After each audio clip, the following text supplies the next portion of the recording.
55. Faites le rappel, car le rappel profite aux croyants. Donc chaque fois quand nous avons un moyen, temps libre de le faire, on fait le rappel. On fait le rappel sur ce qui touche un peu la société, comme le thème a été donné par notre cher frère, l'islam et la mode. Oui, l'islam rime avec la mode. La mode, dans notre compréhension, il ne s'agit pas forcément de ceux qui font les défilés de mode. Non, ça n'a rien à voir. L'islam et la mode, c'est-à-dire aujourd'hui par exemple, nous sommes des jeunes, nous pratiquons l'islam, nous faisons la dawa, et ça ne nous empêche pas de vivre étant jeunes. Et ce qui doit être le rôle de la plupart des jeunes musulmans, surtout en Côte d'Ivoire, on doit imiter les uns les autres, c'est-à-dire que la plupart des jeunes doivent par exemple prendre l'exemple des célèbres d'Abdul Majid, comme les frères de Nouroudine le font déjà. Et si on a des structures comme ça, bien organisées, ne serait-ce que pour prêcher l'islam, au lieu d'aller s'asseoir dans les maquis, on va être en train de jouer dame par-ci par-là, qui n'est pas le comportement d'un musulman. Je pense que c'est ce que je disais dans la sourate tout à l'heure. Faites le rappel, car le rappel profite aux croyants. Mais dans quel sens devons-nous faire le rappel? Oui, on fait l'appel en même temps, nous, c'est notre devoir, on fait l'appel et le rappel. L'appel pour ceux qui ne sont pas encore musulmans et le rappel pour ceux qui sont déjà musulmans.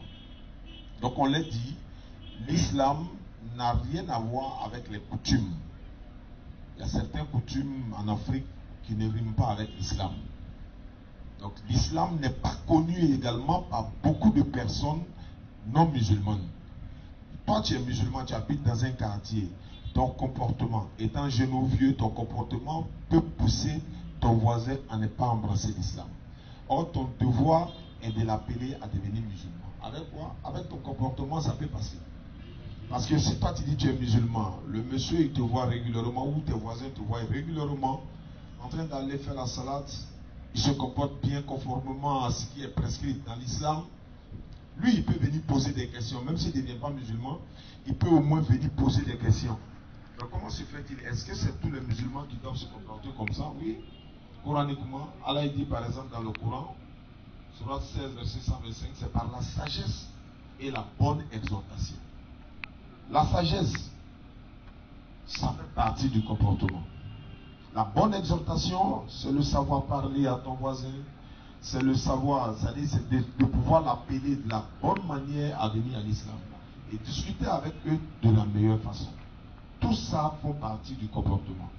Donc le musulman, l'islam même, je dirais qu'on ne peut pas être un musulman, un bon musulman, si tu n'as pas un bon comportement. Parce que l'islam ne s'arrête pas seulement sur aller prier, aller jeûner, aller au pèlerinage. Tu es dans les mosquées, tu es dans les maquis. De la mosquée, tu vas chez les charlatans, tu vas chez les féticheurs. De la mosquée, c'est toi qui es en train de commettre tout ce qui n'est même pas recommandé à l'islam.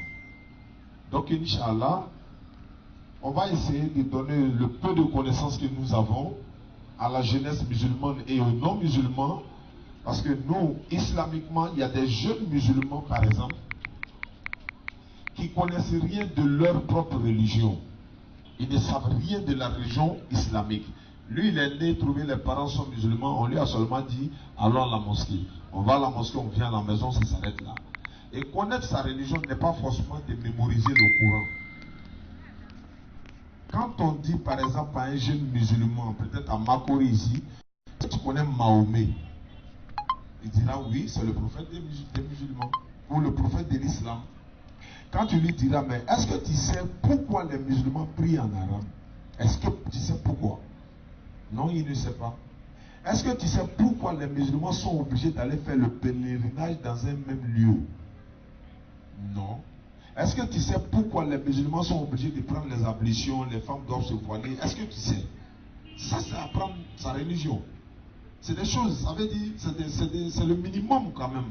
Parce que tu vas être quelque part, tu vas voir une autre personne, bien des groupes qui sont en train de dénigrer l'islam, tu ne peux même pas défendre l'islam, même si tu ne connais rien du Coran. Donc, apprendre sa religion, les jeunes sont plus aujourd'hui actifs que les vieux. Nos parents sont aujourd'hui dans les mosquées, c'est vrai, ils ne sont pas actifs, parce qu'il faut être jeune aussi pour pouvoir bouger comme on le fait, il faut avoir de l'énergie. Mais ce n'est pas au moment la mort va s'approcher à l'un de nous, on dira maintenant, bon, si Allah nous avons donné un temps, on allait retourner sur terre pour aller accomplir dans ce que nous délaissons. Alhamdulillah, donc tous ces paramètres-là, nous, c'est notre devoir, on se promène dans les quartiers, dans les communes pour enseigner l'islam. Et à travers nos vidéos, nos conférences, nos débats, beaucoup de personnes ont connu certaines choses sur la religion musulmane. Parce qu'on a dit que les musulmans égorgent leurs cadavres. Quand ils sont morts, ils l'égorgent. On nous a aussi dit, par exemple, non, dans le Coran, Allah il recommande de boire l'alcool, mais il ne faut pas s'énivrer. Donc il faut être prêt pour pouvoir quand même répondre à ces genres de choses. Mais si toi tu passes ton temps dans les maquis, et souvent dans des quartiers qui ne sont pas comme, par exemple, chez nous, mais l'islam est là, mais elle n'est pas connue. Il n'y a pas peut-être des mosquées. C'est vrai, on va dire oui, ça commence à venir. Mais ce n'est pas Allah ou le messager d'Allah qui viendra dire non, non, non, il va falloir que vous faites ceci ou cela. Allez-y, essayez de construire une mosquée par là ou allez appeler les gens, enseigner l'islam. Voilà, non, non, non. Ils ont déjà fait leur devoir. Le reste nous incombe maintenant. On est dans un quartier, on fait une association de jeunes musulmans, on se met ensemble, on s'unit, on organise des conférences, des débats entre jeunes dans le quartier pour que certaines personnes puissent savoir beaucoup de choses de notre religion. Les défenseurs de l'islam sont les musulmans. Mais comment défendre l'islam? Mais pas par les armes, n'est-ce pas? Pas par des kalash, non. C'est par la sagesse et la bonne exhortation. On va prêcher l'islam. Avec la Bible, nous, c'est notre devoir. On prêche avec la Bible et le Coran. Pourquoi la Bible? On va dire à quelqu'un qui n'est pas musulman, devient musulman parce que c'est Muhammad sallallahu alayhi wa sallam qui peut te sauver. C'est lui qui est ton sauveur. Lui, il ne croit pas au Coran, il ne va jamais croire. On va dire à quelqu'un, mais est-ce que tu sais que par exemple, la divinité que nous devons tous adorer, il s'appelle Allah, coraniquement et bibliquement? Non, il ne le sait pas. On va lui dire par exemple, est-ce que tu sais que être musulman, ce n'est pas forcé de porter des boubous qu'on te reconnaîtra comme un musulman. Ce n'est pas une obligation. Certaines personnes, oui, la barbe c'est la sunna, ça fait de toi un homme. Mais il y a des personnes qui ne peuvent pas avoir de barbe. Certaines personnes pensent que non, tous les musulmans doivent être des barbus. Tous les musulmans doivent être en boubou. Tous les musulmans doivent parler du là. Tous les musulmans doivent être de la même ethnie. Non. Étant donné que nous sommes jeunes, nous avons le devoir, on peut faire la dawa dans les bus, dans les taxis, partout où nous serons. Allah dit dans le Coran, Sourate 41, verset 34, le bien et le mal ne sont pas semblables. Repousse le mal par ce qui est meilleur, ton ennemi deviendra ton ami chaleureux. La jeunesse aujourd'hui, les jeunes musulmans aujourd'hui, un jeune musulman aujourd'hui qui va ramasser par exemple un téléphone iPhone dans un taxi, ça ne serait pas facile qu'il le remette au propriétaire. Ce n'est pas eux tous. Parce que Allah, il nous recommande, quand on pose une bonne action, prenez le soin de dire que vous êtes musulman. Je ramasse l'objet de quelqu'un derrière lui, je dois le remettre. Je prends le téléphone de quelqu'un derrière lui, s'il m'appelle, je dois le remettre. Avant de le remettre, je lui dis simplement parce que je suis musulman. Il y a un cheikh qui disait comme ça, la prière seulement n'est pas l'islam. Il a dit, prier n'est pas l'islam.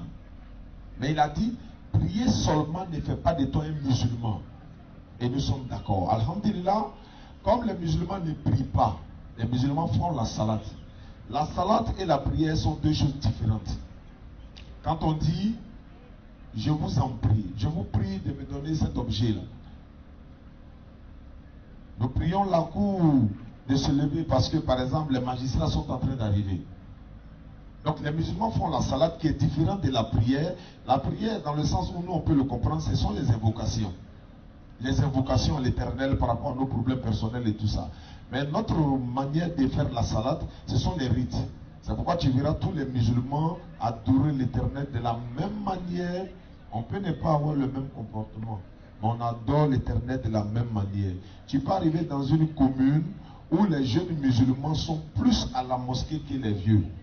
Mais ils n'ont pas le bon comportement, c'est qu'ils gâtent toute sa prière, sa salade. Le comportement rime obligatoirement avec l'islam. On ne peut même pas les dissocier. C'est une obligation. Donc, un musulman ne doit pas manger le porc. Un musulman ne boit pas l'alcool, un musulman ne joue pas le jeu des hasard. Tout ça c'est biblique également. Le porc est interdit coraniquement, bibliquement, l'alcool est interdit coraniquement et bibliquement. Mais il y a des jeunes aujourd'hui, on va les trouver dans les maquis, dans les boîtes de nuit, mais on va leur dire que ce sont des musulmans. Nous, on a souvent l'habitude de faire la différence entre musulmans et djoula. Et si toi, tu n'es... Nous d'ici, on s'en va. Hein? Maintenant, d'autres personnes viendront pour dire, mais ce que ceux-là ont dit là, c'est pas vrai. Parce que votre prophète Mahomet, il est venu par la violence, il est venu imposer l'islam. Toi, tu vas maintenant appeler ceux qui sont passés ici pour dire non, pardonnez, on m'a dit ceci, que non, Mahomet est venu avec la violence à l'islam. Donnez-moi un verset qui prouve que... Non, c'est à toi de lui dire, c'est à toi de lui enseigner que non, il n'est pas venu par la violence, il n'a pas enseigné l'islam par la violence. Parce que s'il avait imposé l'islam, ceux qui sont devenus musulmans sous contrainte, selon vous, auraient dû se tourner dans leur polythéisme aujourd'hui, dans leur adoration d'idole aujourd'hui, parce que celui qui les a contraints n'est plus là. Donc chaque musulman à son niveau est un défenseur de l'islam, comme femme comme garçon. Nous sommes tous des défenseurs de l'islam dans le sens où nous devons corriger. Allah il a dit à Mohammed sallallahu alayhi wa sallam, ô messager, transmets ce qui t'a été descendu de la part de ton Seigneur. Si tu ne le faisais pas, tu n'aurais pas communiqué son message. Et Allah te protégera des gens. Surah 5, 67. Transmets ce qui t'a été descendu de la part de ton Seigneur. Il va le transmettre comment? Il n'est plus de ce monde, il va le transmettre comment? Ce message s'adresse à tous les musulmans de la planète Terre, qu'ils soient là, physiquement ou pas, sur l'internet. Nous devons faire la dawa. Inch'Allah, bonne arrivée frère. Alhamdulillah. Alhamdulillah. أعوذ بالله السميع العليم من الشيطان الرجيم بسم الله الرحمن الرحيم والصلاة والسلام على رسول الله. Alhamdulillah, je tiens à vous adresser cette salutation, la salutation qui nous distingue de toute autre communauté, une salutation qui, lorsqu'on la fait, on reçoit en même temps des bénédictions. Et cette salutation est la salutation de tous les prophètes envoyés à la face de la terre. Assalamu alaikum wa rahmatullahi wa barakatuh. Alhamdulillah, nous remercions les frères qui ont tenu à nous honorer en nous invitant pour cette conférence qui a pour terme l'islam et la mode. Un thème plus ou moins compliqué, un peu difficile, mais avec la permission d'Allah, nous allons essayer, un tant soit peu, de ressortir ce que nous pouvons dire sur ce sujet. Comme introduction, nous pouvons dire que la mode, qu'est-ce que c'est également la mode? La mode. Comme définition, on peut dire que la mode est une chose passagère qui vient dans la vie d'un individu ou d'un groupe d'individus auquel il s'attache pour pouvoir être en accord avec ce qu'on pourrait dire l'actualité, la mode. Mais parler spécifiquement de la mode ici, à notre sens, serait un peu injuste, parce que la mode fait partie d'un ensemble qu'on pourrait rappeler le mode de vie. C'est-à-dire la mode fait partie du mode de vie. C'est un élément qui se trouve à l'intérieur. Donc, parlant de mode, les musulmans que nous sommes, nous faisons partie d'une communauté qu'on appelle la Oumma. La Oumma. En arabe, on dit ou Oumi, mère. Et quand on emploie ce mot, cela nous fait penser au fait que une manière d'interpeller tous les musulmans, que nous sommes la mère de toutes les autres communautés. La mère de toutes les autres communautés. Et quand on dit une mère, c'est celle-là qui est en charge l'éducation des enfants de la famille et de la communauté. Donc si nous sommes la mère de toutes les communautés, cela sous-entend que nous avons un lourd devoir en ce qui concerne la compréhension de la mode. En tant que maire des communautés, cela nous impose une lourde responsabilité quant à la compréhension de la mode.